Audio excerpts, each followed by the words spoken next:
అందరికి మరొకసారి నమస్కారాలు తెలియజేసుకుంటూ పార్లమెంట్ ఎన్నికలు మే 13న జరుగుతున్నటువంటి ఈ ఎన్నికలలో బీఆర్ఎస్ పార్టీకి అభ్యర్థిగా మన ముద్దు బిడ్డ మన నియోజకవర్గానికి మనకు ఎంతో సేవ చేసినటువంటి ఒక క్యామ మల్లేష్ గారిని అభ్యర్థిగా పెట్టినటువంటి ఈ శుభ సందర్భంలో మిమ్మల్ని అందరినీ కూడా నేను వేడుకుంటా ఉన్నా. ఎందుకనంటే ఇప్పటి వరకు చెప్పారు అందరూ కూడా ఇబ్రాహీంపట్నానికి ఇప్పటి వరకు పార్లమెంట్ లో అభ్యర్థిని ఏ పార్టీ కూడా మనకి ఇవ్వనటువంటి పరిస్థితి. కాబట్టి ఇవాళ చాలా మంది చాలా మాటలు చెప్పినా ఇవాళ చైతన్యం ఉన్నటువంటి ఒక ఇబ్రాహీంపట్నానికి మన అభ్యర్థిగా మన బీఆర్ఎస్ అభ్యర్థిగా క్యామ మల్లేష్ గారు వచ్చున్నారు. కాబట్టి ఈ పార్టీకి సంబంధించిన వ్యక్తులందరినీ కూడా నేను కోరుకుంటా ఉన్నా, మహిళా తల్లులందరినీ కూడా నేను కోరుకుంటా ఉన్నా, ఒక్కసారి మీరు ఆలోచన చేయండి. ఏదో మార్పు అని చెప్పేసి కొంత ఆలోచనతో కొద్దిగా తప్పిదం జరిగింది. మొన్నటి ఎన్నికలలో ఎన్నో సేవ చేసినా ఎంత అభివృద్ధి చేసినా ఒకసారి మార్పు అని చెప్పేసి అబద్ధాలతోటి మోసపూరితమైనటువంటి మాటలతోటి అరిచేతిలో వైకుంఠం చూపిస్తానని చెప్పినప్పుడు మీరు కొంత నమ్మినటువంటి పరిస్థితి. ఆ నమ్మకంతో మీరు ఓట్లేసి గెలిపిస్తే కాంగ్రెస్ తో ఇవాళ 5 మాసాలు అయిపోయింది. ఇప్పటి వరకు అతి గతి లేనటువంటి పరిస్థితి. ఎవరు కూడా ఏం మాట్లాడుతూ ఉన్నారో ఒక్కసారి అర్థం చేసుకోండి. మీరు టీవీ చూస్తున్నారు, పత్రికలు చూస్తా ఉన్నారు, మరి అదే విధంగా సోషల్ మీడియాలో చూస్తా ఉన్నారు. ఎవరు ఏం మాట్లాడినా ఎంత మాట్లాడినా మన కేసీఆర్ ముందర బలాదూర్ అని చెప్పి కూడా ఈ సందర్భంలో మీకు అందరికీ మనం చేస్తా ఉన్నా. ఇవాళ ముఖ్యమంత్రి కేసీఆర్ ఆనాడు ఉన్నప్పుడు ఏ పరిస్థితిలో ఉండే ఒక్కసారి ఆలోచన చేయండి. అడ్మినిస్ట్రేషన్ పరిపాలన అనేది ఏ పద్ధతిలో ఉందో ఒక్కసారి ఆలోచన చేయండి. ఈ రాష్ట్రంలో అభివృద్ధి కావాలన్నా 10 ఏళ్ళు 2014 నుంచి 2023 వరకు పెద్ద ఎత్తున అభివృద్ధి కార్యక్రమాలు తెలంగాణ ఏర్పడిన తర్వాత ఎన్నో విషయాలలో గ్రామాలలో రోడ్ల విషయం కానీ, డ్రైనేజ్ వ్యవస్థ కానీ, అదే విధంగా బిల్డింగ్స్ కానీ, కుల వృత్తులకు సంబంధించిన కానీ ఇవన్నీ కూడా జరిగినటువంటి సందర్భాలు ఉన్నాయి. మరి వాళ్ళ కాంగ్రెస్ ప్రభుత్వం ముఖ్యమంత్రి ఏ ఆలోచనలో ఉన్నాడో అనేది ఒక్కసారి ఆలోచన చెయ్యాలా. ఏం మాట్లాడుతూ ఉన్నాడు అనేది మాట్లాడుతున్నటువంటి పరిస్థితి. ఒక ముఖ్యమంత్రి మాట్లాడే మాటలేగా ఈ తెలంగాణను పరిపాలించే ఆలోచన ఉన్నదా, ఈ తెలంగాణ కోసం అభివృద్ధి చేసే విధంగా ఆలోచన ఉన్నాయా అనే ఆలోచనలో మీరు అందరూ కూడా ఉండాలని చెప్పి కూడా ఈ సందర్భంలో మనం చేస్తా ఉంటాం. మరి ఇవాళ ఈ యొక్క అభ్యర్థులలో ఒక్కసారి మీరు ఆలోచన చేయండి. ఇవాళ స్కీమ్లన్నీ కూడా ఎత్తేసే పరిస్థితి వచ్చింది. ఈ యొక్క స్కీమ్లలో కూడా ఎలాంటి కూడా ఇబ్బంది అనేది మీరు అర్థం చేసుకోవాల్సినటువంటి పరిస్థితి. ఒక్కొక్కటి అంచెలంచెలుగా అన్ని కూడా తీసేయడం జరుగుతూ ఉంది. సంక్షేమం కోసం అన్ని కుల వృత్తుల వాళ్లకు, అన్ని కులాలకు సంబంధించిన ప్రభుత్వం తరఫున వచ్చే నిధులన్నీ కూడా ఎత్తేసి ఎన్నో కార్యక్రమాలు ముందుకు పోతున్నటువంటి ఈ యొక్క కార్యక్రమాలను ఇవాళ రద్దు చేసే కార్యక్రమం చేయడం జరుగుతూ ఉందని చెప్పి కూడా ఈ సందర్భంలో మీకు మనవి చేస్తా ఉన్నా. ఇవాళ ఇంతమంది మహిళలు ఉన్నారు. ఇక్కడ ఉన్నటువంటి మహిళలందరినీ కూడా నేను అడుగుతా ఉన్నా, 5 మాసాల నుంచి ఏదైనా ఒక స్కీమ్ ఒక ఇంటికి ఏదైనా వచ్చిందా అని నేను అడుగుతా ఉన్నా. వస్తే ఎవరైనా చేతుల్లో పెట్టండి, రాని వారైతే చేతుల్లో పెట్టండి, రాని వారు ఎవరున్నారో అందరూ కూడా చేతుల్లో పెట్టండి అని చెప్పి కూడా ఈ సందర్భంలో మీకు అందరికీ కూడా నేను మనవి చేస్తా ఉన్నా.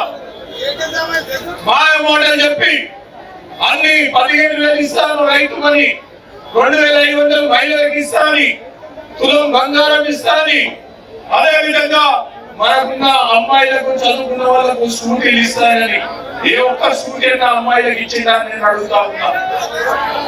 ఏడైనా ఎక్కడైనా కానీ ప్రభుత్వ నిధులతో ఏ కార్యక్రమం చేయడం జరిగిందా? ఈ రాష్ట్రం అంతా కూడా ఎడారిగా మారుతా ఉన్నది. కరెంటు లేదు, నీళ్లు లేవు, తాగు నీళ్లు కూడా లేనటువంటి పరిస్థితి ఉంది. ఒక రోడ్డు సరైన రీతిలో చేయడం లేనటువంటి పరిస్థితి.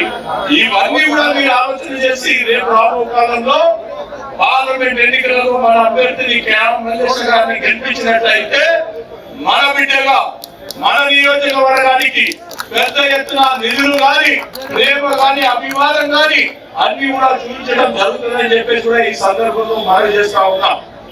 5 మాసాలు అయింది ప్రజలతో నేను కలవలేక. ఎందుకంటే నాకు కూడా కొద్దిగా బ్యాక్ పెయిన్ వచ్చి కొంత నేను ఇబ్బంది పడి 3 మాసాలు బెడ్ రెస్ట్ లో ఉన్నటువంటి పరిస్థితి అని చెప్పి ఈ సందర్భంలో మనవి చేస్తా ఉన్నా. ఇకపోతే మన నియోజకవర్గంలో ఉన్నటువంటి గెలిచిన వాళ్ళు ఎవరైతే ఉన్నారో, ఎక్కడ ఉన్నారో, ఏమైతా ఉందో, ఏం చేస్తా ఉన్నారో ఒక్కసారి ఆలోచనలో ఇవన్నీ కూడా ఎన్నికల తర్వాత మాట్లాడతా. ఈ తుర్కెంజాల్లో జరుగుతున్నటువంటి సంఘటనలు మున్సిపాలిటీలో కానీ నియోజకవర్గంలో చేసే కార్యక్రమాలు కానీ ఎక్కడెక్కడ కార్యక్రమాలు బంద్ చేసి నేను ఇంచుమించు 470 కోట్ల రూపాయల ప్రొసీడింగ్స్ ఇప్పించి నియోజకవర్గానికి అభివృద్ధి ఇప్పించి అవన్నీ కూడా మూలలు పడేసి ఒక్క పని కూడా చేయనటువంటి పరిస్థితి అని చెప్పి కూడా ఈ సందర్భంలో మనం చేస్తా ఉన్నాం. వసూళ్ల కార్యక్రమం పెట్టుకోవడం జరుగుతా ఉంది. ఎక్కడ పోయినా రియల్ ఎస్టేట్ కానీ ఈ యొక్క మున్సిపాలిటీలో బిల్డింగ్ పెట్టడం కానీ, అదే విధంగా అక్కడ ఉన్నటువంటి యొక్క మైనింగ్ జోన్ లో కానీ అక్కడ ఉన్నటువంటి యొక్క మిగతా కార్యక్రమాలలో ఎక్కడ చూసినా ఏడ చూసినా బంద్ చేయండి, ఎన్నికల తర్వాత వచ్చి చర్చలు చేయండి, వచ్చిన తర్వాత డబ్బులు ఇవ్వండి, ఆ తర్వాత మీరు పని చేసుకోండి అని చెప్పే కార్యక్రమాలు ఉన్నాయి. కానీ ఎక్కడ కూడా నియోజకవర్గానికి అభివృద్ధి చేద్దాము, ఈ ఊరికి ఇచ్చేద్దాము, ఈ మున్సిపాలిటీకి ఇచ్చేద్దాం అనే ఆలోచన లేనటువంటి పరిస్థితి అని చెప్పి కూడా ఈ సందర్భంలో మీకు అందరికి కూడా నేను మనవి చేసుకుంటా ఉన్నా. కాబట్టి వల్ల ఈ నియోజకవర్గ విషయం నేను ఎక్కడికి మాట్లాడతాను, మళ్ళీ మాట్లాడతాను. రోజువారీగా కొన్ని విషయాలు ఉన్నాయి, అవన్నీ కూడా తేల్చడం జరుగుతుందని చెప్పి కూడా ఈ సందర్భంలో మనవి చేస్తా ఉన్నా. ఇప్పుడు మిమ్మల్ని ఈ పార్లమెంట్ ఎన్నికలు బిఆర్ఎస్ పార్టీ ముందుగా రాష్ట్రంలో మరొకసారి ప్రభుత్వం ఏర్పాటు చేయాలంటే ఇవాళ 12 నుంచి 14 ఎంపీ స్థానాలు మనం గెలవాలి. అందులో గ్రామ మల్లేశ్ గారు మొదటి స్థానంలో ఉండాలి అని చెప్పి కూడా ఈ సందర్భంలో మీకు అందరికీ కూడా నేను మనవి చేస్తా ఉన్నా. ఇవాళ మన యొక్క బిడ్డ కాబట్టి ఎక్కడ పోయినా, కోయాడలో పోయినా, లేకపోతే తుర్కెంజాలు పోయినా, ఇంజాపూర్ పోయినా ఏదైనా గుర్తుపట్టే వ్యక్తి గ్రామ మల్లేశ్ గారు అని చెప్పి ఈ సందర్భంలో మీకు అందరికీ మనవి చేస్తా ఉన్నా. వెనుకబడిన తరగతులకు సంబంధించిన వ్యక్తిగా ఇవాళ ఈ యొక్క భువనగిరి పార్లమెంట్ 7 నియోజకవర్గాల్లో గుర్తుపట్టినటువంటి వ్యక్తి మరి గ్రామ మల్లేశ్ అని చెప్పి ఈ సందర్భంలో మనవి చేస్తా ఉన్నాం. ఇవాళ ఆనాడు బిఆర్ఎస్ పార్టీ టిఆర్ఎస్ ఉన్నప్పుడు బిఆర్ఎస్ పార్టీ కేసీఆర్ గారు ఇప్పుడు బీజేపీ నాయకుడుగా అభ్యర్థిగా రావడం జరిగింది. అప్పుడు బిఆర్ఎస్ పార్టీగా అభ్యర్థి ఉండి గెలిచి 5 ఏళ్లు ఏం చేస్తాడనేది ఒక్కసారి మన పార్టీకి కూడా చేయనటువంటిది, వ్యతిరేకంగా ఆలోచనలు ఉన్నటువంటి వ్యక్తిగా ఆనాడు ముద్ర వేసుకున్నటువంటి వ్యక్తిగా ఒక అతను. ఇంకో అతను కొత్తగా ఏ ఊరు తెలియదు, ఎన్ని ఊరున్నాయో తెలియదు, ఏ నియోజకవర్గంలో ఎన్ని మండలాలు ఉన్నాయో తెలియదు, ఏ వ్యక్తి కూడా తెలియనటువంటి వ్యక్తి ఇవాళ కుంగల్పూర్తి నుంచి వచ్చినటువంటి వ్యక్తిగా ఉన్నాడని చెప్పి కూడా ఈ సందర్భంలో మనం చేస్తా ఉన్నా. కాబట్టి ఎన్ని దిక్కులా చూసినా ఇవాళ మనకు కేసీఆర్ గారు బిఆర్ఎస్ పార్టీ అభ్యర్థిగా మన మల్లేష్ గారిని పెట్టడం ఎంతో సమంజసం అని చెప్పి కూడా ఈ సందర్భంలో మీకు అందరికీ కూడా నేను మనవి చేసుకుంటా ఉన్నా.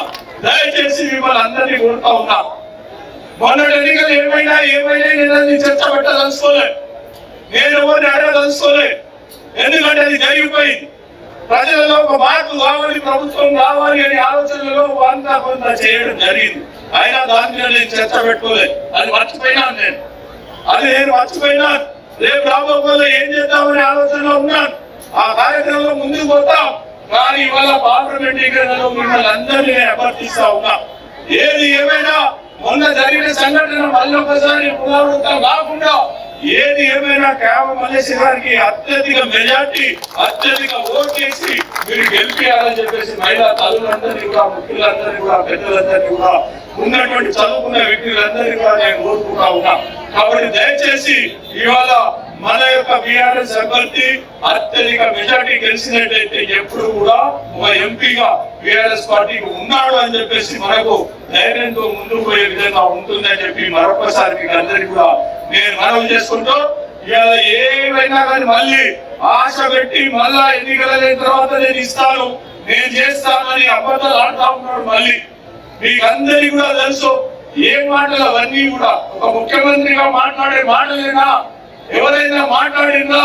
ఇంతమంది ముఖ్యమంత్రులు ఉన్నారు. ఆనాడు బ్రహ్మానంద రెడ్డి నుంచి కూడా ఉన్నటువంటి ముఖ్యమంత్రులలో ఏ వ్యక్తి కూడా ఇట్లా మాట్లాడినటువంటి పరిస్థితి లేకుండా ఈ యొక్క రాష్ట్ర